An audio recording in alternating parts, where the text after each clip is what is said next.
Hello friends, आज के इस वीडियो में सीडीपी के 30 मोस्ट पीवाईक्यू क्वेश्चन का डिस्कशन का आप सब वीडियो को अंत तक जरूर देखिए। चलते हैं आज का वीडियो शुरू करते हैं। आज का पहला क्वेश्चन है, जीन पियाजे के संज्ञानात्मक विकास के सिद्धांत के अनुसार परिकल्पित निगमनात्मक तर्क किस अवस्था की मुख्य विशेषता है? समृद्धि गामक अवस्था, पूर्व संक्रियात्मक अवस्था, मूर्त संक्रियात्मक अवस्था, औपचारिक संक्रियात्मक अवस्था। तो देखिए, जीन पियाजे के संज्ञानात्मक विकास के सिद्धांत के अनुसार बच्चा परिकल्पित निगमनात्मक तर्क करता है पूर्व संक्रियात्मक अवस्था में। इसका right answer option number B हो जाएगा। नेक्स्ट क्वेश्चन है, स्वलीनता से ग्रसित बच्चे की पहचान एक प्रमुख लक्षण क्या है? शारीरिक रूप से बहुत अधिक सक्रिय होना, सामाजिक बातचीत और संचार के दोहराव तथा बार बार आने वाली कठिनाई, गणित के सवाल को पलक झपकते ही हल कर लेना, बहुत तेज गति से शुद्ध उच्चारण के साथ पढ़ना। तो इसका राइट आंसर हो जाएगा option number D. Next question है, लेव वाइगोत्स्की के विचार में बच्चे की उच्चतर मानसिक प्रक्रियाओं के विकास में सांस्कृतिक उपकरण जैसे भाषा, मानचित्र और कैलकुलेटर की क्या भूमिका है? यह विकास की प्रक्रिया में बाधा डालते हैं, यह संज्ञानात्मक विकास को गति देते हैं और उसे मध्य सहायता प्रदान करते हैं। इनका विकास से कोई सीधा संबंध नहीं है, यह केवल वयस्कों के लिए उपयोगी होते हैं और बच्चे के लिए नहीं। तो इसका राइट आंसर हो जाएगा option number B. Next question है, कोहलबर्ग के अनुसार सामाजिक अनुबंध अभिविन्यास के चरण में लोग नियमों को किस रूप में देखते हैं? नियम पूरी तरह से पत्थर की लकीर है और इन्हें कभी बदल नहीं जा सकता। नियम आपसी सहमति और समाज के कल्याण के लिए लचीले उपकरण हैं जिन्हें जरूरत पड़ने पर बदला जा सकता है। नियमों का पालन केवल व्यक्तिगत लाभ के लिए किया जाना चाहिए, नियम केवल डराने के लिए बनाने जाते हैं। तो इसका राइट आंसर हो जाएगा option number C. Next question है, राष्ट्रीय शिक्षा नीति एनईपी 2020 के अनुसार प्राथमिक कक्षाओं में कक्षा 1 से 5 में शिक्षण का माध्यम क्या होना चाहिए? केवल अंग्रेजी भाषा का, केवल हिंदी भाषा का, बच्चे की मातृभाषा या घर की भाषा, कोई भी विदेशी भाषा? तो इसका राइट आंसर हो जाएगा ऑप्शन नंबर बी, केवल हिंदी भाषा। नेक्स्ट क्वेश्चन है, विविध शिक्षार्थी वाली एक कक्षा में एक प्रभावी शिक्षक को क्या करना चाहिए? सभी बच्चे के लिए एक ही प्रकार की मानकीकृत शिक्षण विधि का उपयोग करना, बच्चे की व्यक्तिगत भिन्नताओं को पहचानना और उनके अनुसार लचीली शिक्षण विधियों व आकलनों का उपयोग करना, धीमी गति से सीखने वाले बच्चों को कक्षा के पीछे बैठाना, केवल उन बच्चों पर ध्यान देना जो अमीर परिवार से आते हैं। तो इसका राइट आंसर हो जाएगा option number B. Next question है, सतत और व्यापक मूल्यांकन सीसीई के तहत व्यापक मूल्यांकन क्या अर्थ है? केवल सत्र के अंत में बहुत बड़ी लिखित परीक्षा लेना, बच्चे के विकास के शैक्षिक और शैक्षिक दोनों पक्षों का नियमित आकलन करना, बच्चे की केवल खेलकूद की गतिविधियों को मापना, हर हफ्ते केवल कड़े टेस्ट लेना। तो इसका राइट आंसर हो जाएगा ऑप्शन नंबर बी।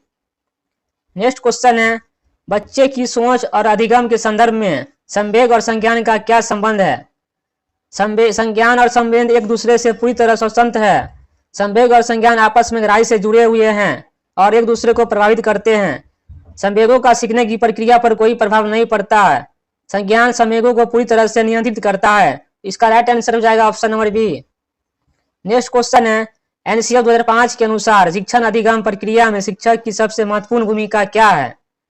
ज्ञान का एकमात्र तानाशाह और दाता होना, एक सुगमकर्ता या सुविधाता होना जो बच्चों को खुद ज्ञान तलाशने में मदद करे, केवल कड़ा अनुशासन बनाए रखने और बच्चों को डराना, रोजाना केवल पाठ्य पुस्तक से पढ़कर सुनाता। इसका राइट आंसर हो जाएगा option number B. Next question है, निम्नलिखित में से कौन सा आंतरिक अभिप्रेरणा का सबसे अच्छा उदाहरण है? आंतरिक अभिप्रेरणा का कौन सा अच्छा उदाहरण है? एक छात्र गृह कार्य पूरा करता है ताकि उसे कक्षा के मॉनिटर बनाया जा सके। एक छात्र विज्ञान की एक परियोजना पर काम कर रहा है क्योंकि वह उस विषय को सीखने में गहरी रुचि रखता है। एक छात्र परीक्षा के लिए पढ़ रहा है क्योंकि उनके पिता ने उन्हें अच्छे अंक पर बाइक दिलाने का वादा किया है। एक छात्र डांट से बचने के लिए समय पर स्कूल आता है। इसका राइट आंसर हो जाएगा ऑप्शन नंबर बी, आंतरिक अभिप्रेरणा का अच्छा उदाहरण है। नेक्स्ट क्वेश्चन है, विकास के सिद्धांत के अनुसार बच्चे पहले अपने पूरे हाथ को, फिर उंगली को और बाद में हाथ को और उंगली को एक साथ चलाना सीखता है। एकीकरण का सिद्धांत, निरंतरता का सिद्धांत, शीर्षगामी सिद्धांत, अनुभाषिकता का सिद्धांत, यह विकास का कौन सा सिद्धांत है? तो इसका राइट आंसर हो जाएगा ऑप्शन नंबर बी, विकास का एकीकरण का सिद्धांत है। नेक्स्ट क्वेश्चन है, हार्वर्ड गार्डनर के बहुबुद्धि सिद्धांत के अनुसार एक प्रसिद्ध एथलीट, डांसर या सर्जन में किस प्रकार की बुद्धि की प्रधानता होती है? स्थानिक बुद्धि, शारीरिक गति संवेदी बुद्धि, तार्किक गणितीय बुद्धि, संगीत की बुद्धि। तो इसका राइट आंसर हो जाएगा ऑप्शन नंबर बी, शारीरिक संवेदी बुद्धि। नेक्स्ट क्वेश्चन है, सीखने के रूप में आकलन, असेसमेंट एस लर्निंग का क्या अर्थ है?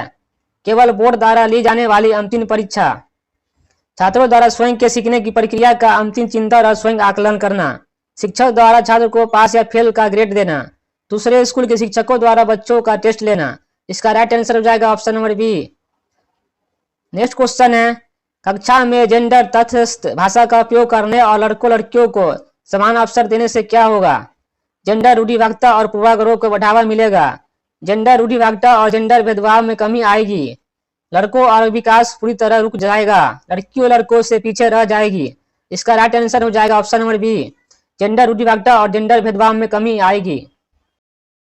नेक्स्ट क्वेश्चन है, पियाजे के अनुसार पूर्व संक्रियात्मक अवस्था 2 से 7 वर्ष के बच्चे की सोच एक बड़ी सीमा क्या है?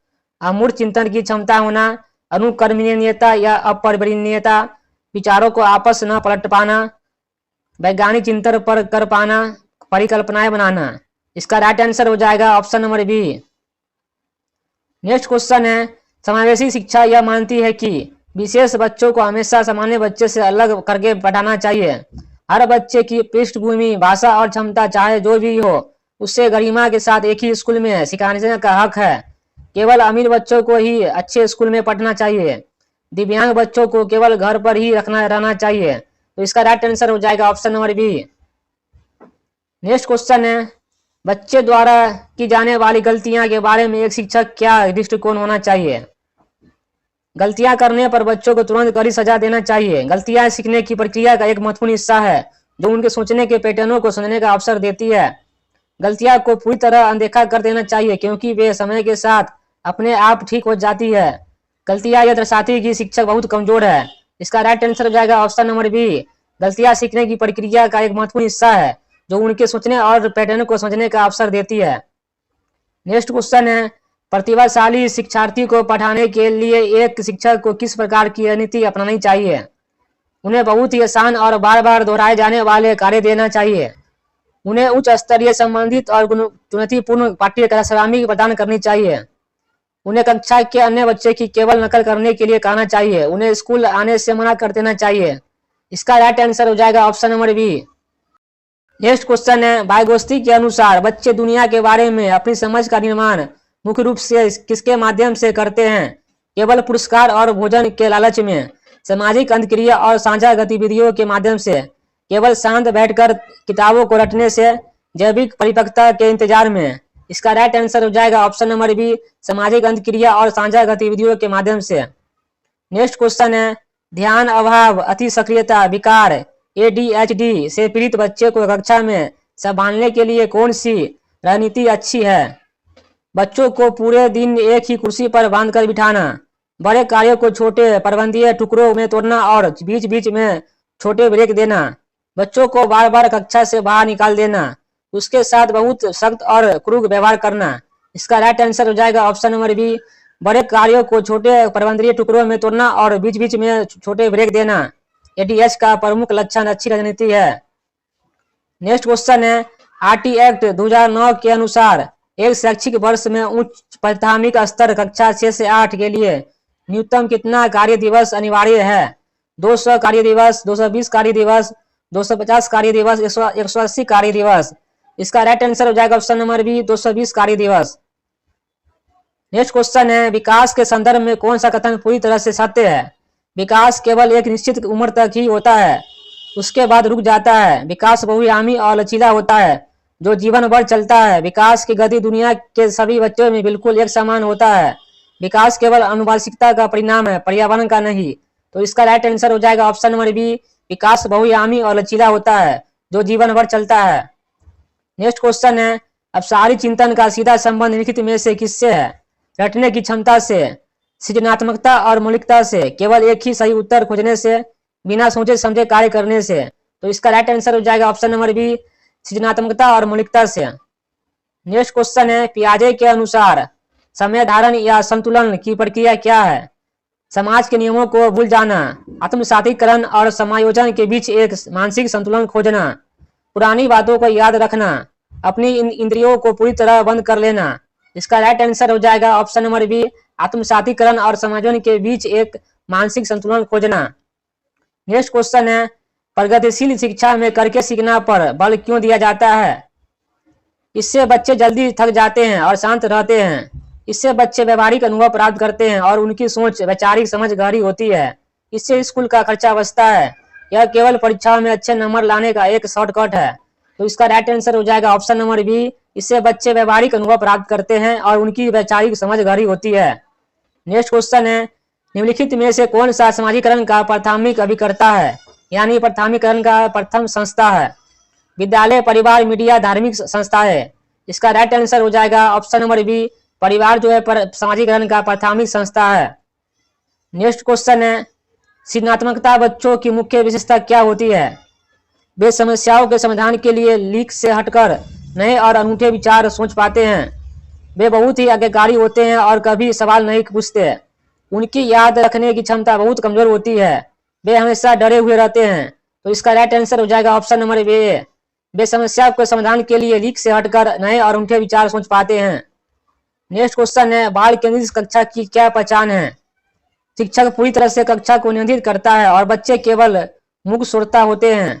बच्चे की आवश्यकता, रुचि और अनुभवों को केंद्र में रखा जाता है और उन्हें सक्रिय अवसर दिए जाते हैं। केवल ब्लैक बोर्ड पर लिखे उत्तरों को हूबहू उतारना ही अनिवार्य होता है। बच्चे के बैठने की जगह बिल्कुल तय और कड़ी होती है, जिससे कोई बदलाव नहीं हो सकता है। तो इसका राइट आंसर हो जाएगा option number B. Next question है, थर्मोडाइट के प्रभाव के नियम का क्या अर्थ है? किसी कार्य को बार बार करने से वह मजबूत होता है।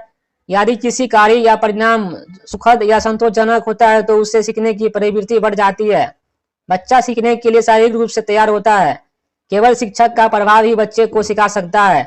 इसका राइट आंसर हो जाएगा option number B. Next question है, आज का लास्ट क्वेश्चन है, राष्ट्रीय पाठ्यचर्या रूपरेखा 2005 एनसीएफ के अनुसार बच्चे को गृह कार्य देने के संदर्भ में प्राथमिक स्तर कक्षा 1 और 2 के लिए क्या सुझाव दिया गया है?